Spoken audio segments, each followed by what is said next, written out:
Since Overwatch 2 made the big change from having 2 tanks per team to having only a single tank per team, the main gripe that a lot of players have had over the years is that playing tank is bad since you're the only tank and therefore acts as the bullet sponge for the team. But what if I told you that's why those players are wrong? What if I told you that you don't have to be the bullet sponge of your team and can instead play however you want to? Obviously, don't take this video for granted. As a tank, your primary goal is to protect your team and make it easier for them to help you out. The more you help your teammates, the more they can help you. So, with that being said, I am immediately going to go back on that statement and tell you to abandon your team. I'm joking, kind of.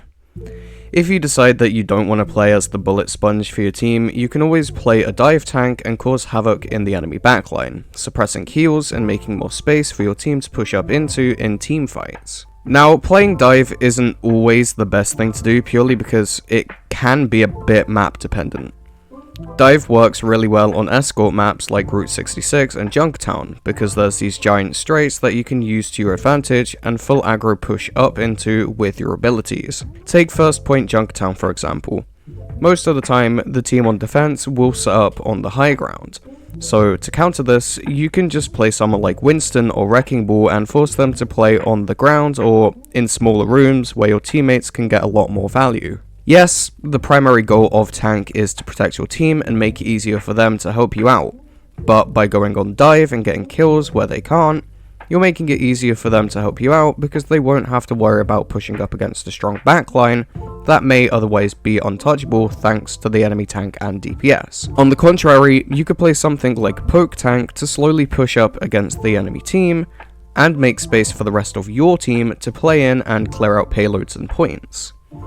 This strategy is a bit more bullet spongy because you use your kit to apply pressure on the enemy team, but it's generally stuff like shields and chip damage that forces them to fall back. The best example of a poke tank is Sigma because his kit is built for poke scenarios.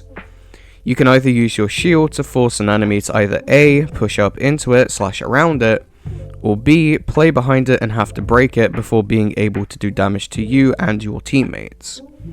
You can then use his kinetic grasp to absorb damage and push up into the enemy team to close the gap between you and them, making it easier to go on the full offense and beat them in a team fight. You're playing the slow game, but in the grand scheme of things, it works out well for you and the rest of your team because you play around cooldowns in order to make space and secure eliminations. The point of this video is to make the point that tank doesn't suck, but rather that the tank mindset has completely changed from what it used to be in the original Overwatch.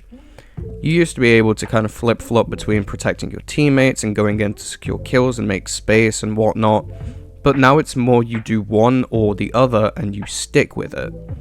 If it doesn't work, you swap because perks don't really matter when it comes to tactics and counters and yada yada yada. But that just about does it for this video. At the end of the day, you should play tank however you feel suit and in whichever way you feel is the most fun for you personally. You might like being the damage sponge, which is fine. You draw the enemy away from your team simply by being a massive target. All this to say that the tank role isn't bad, it's just that people have had bad experiences whilst playing the tank role, because they didn't really know what they're doing since the role is so varied. They probably only played tanks like Rhine and Ramatra, which, you know, they're not awful tanks, but they don't represent the role that well when there's other tanks like Winston, D.Va, and Sigma. This isn't me saying those players are bad and should give up, it's actually quite the opposite. Give the tank role another shot and you might find yourself having fun on a different tank with a different playstyle. Anyways, thanks for watching. I'm gonna ask you to subscribe and leave a like on this video as it lets me know that you've enjoyed it and you want to see more. Finally, have a nice day or night if you're watching this at night and make sure you check out some of my other videos. Not only will I appreciate it, but you might too.